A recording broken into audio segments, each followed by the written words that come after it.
This is a First and 10 Monday on Coaching Football with Brian Clee.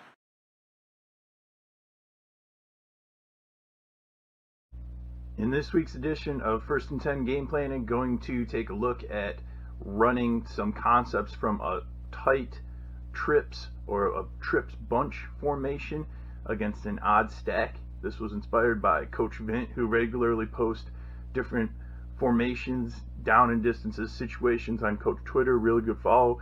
Give him a follow. I'm pretty sure it's just at Coach Vint. I'll put a link in the description down below to his Twitter handle so you can follow him. Again, great follow for both offensive and defensive coaches out there. So what I would really like to do out of a trips bunch, we use a lot of gap schemes, and that's something I like to do.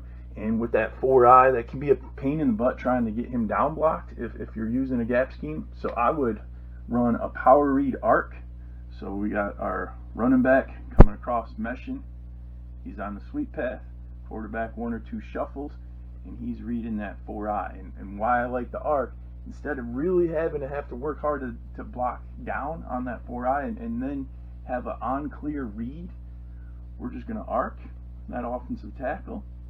That 4-eye either gets hands on him and widens, which is going to open up the path for the keep, or that 4-eye is going to be playing the B gap truly, stepping down, and that should give our quarterback a chance to hand the ball off on that sweep and let our faster running back get out to the edge.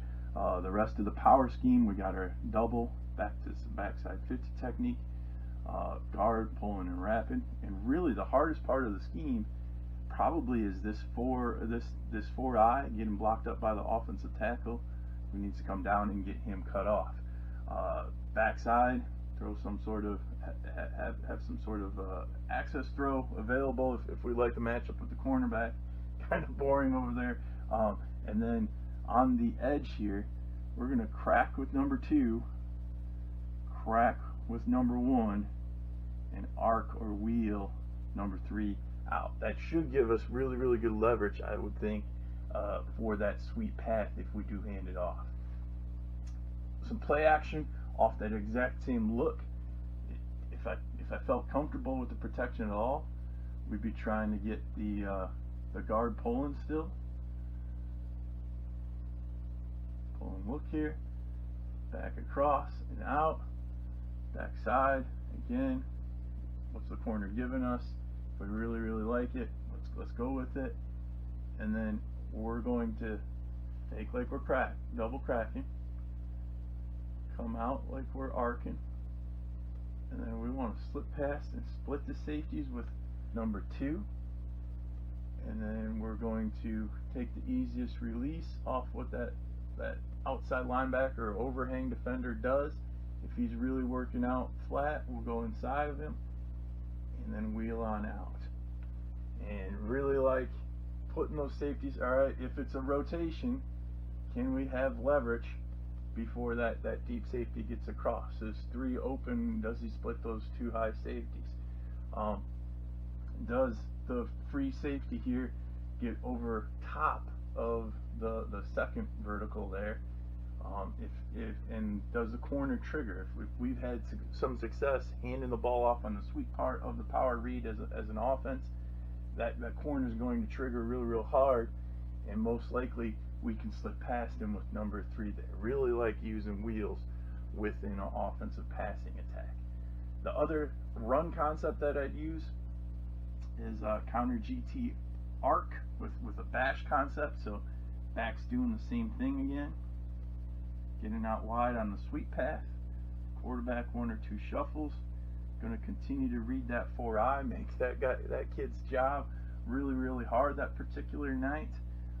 Backside, front side here, I do feel that wide receiver would need to block now.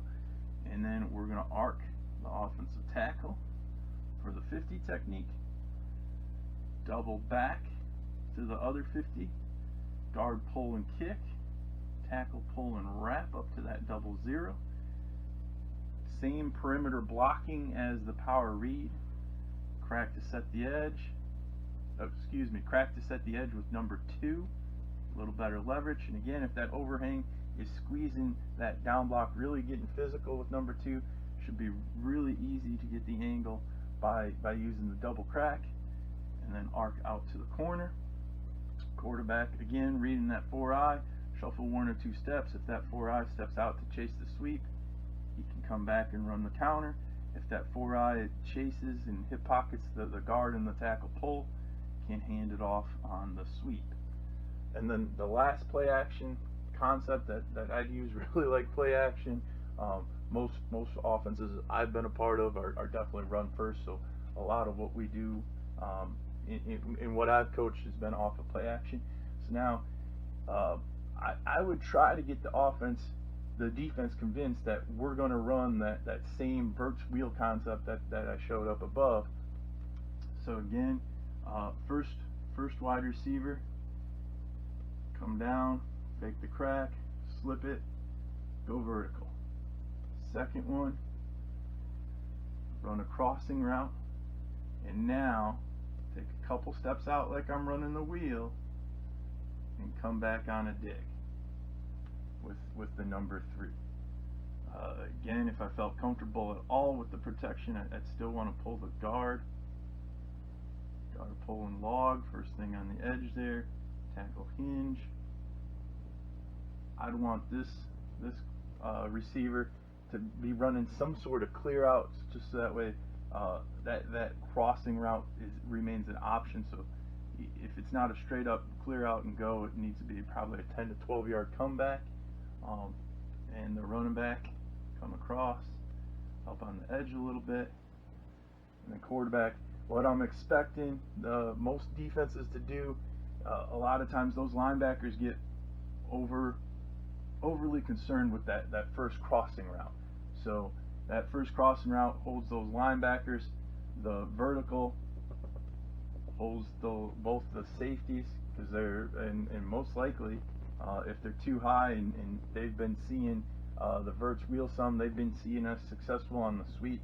Both of them are going to match and make sure they don't get split by that vertical, and that's going to leave room for the about 10 yard kind of dig route back to the middle. That's usually just a little bit behind the linebackers and a little bit in front of those safeties. That's what we're trying to hit in that situation, especially if he's the guy that we've had running those wheels. He's going to be probably our best receiver on the 3 receiver side. That's the guy that we're really trying to hit on the scheme. So some ideas for running gap schemes in the run game out of a trips bunch concept, and then using some wheels in play action passing. If you think it would be fun to participate in a 1st and 10 Monday in some way, shape, or form, whether that is you presenting an offensive formation or two and how you would go about game planning against how I would try to defend that, and I'm going to exchange some ideas about how we're going to game plan to defend that offensive concept and those formations, or if you want to flip that script and you want to have me present an offensive formation or two and some offensive concepts and how we're going to game plan for how you would go about trying to defend us, and you're exchanging your ideas about how to put together a defensive game plan to stop that, that'd be great. There's my contact information. Hit me up on Twitter, leave a comment down below, or shoot me an email.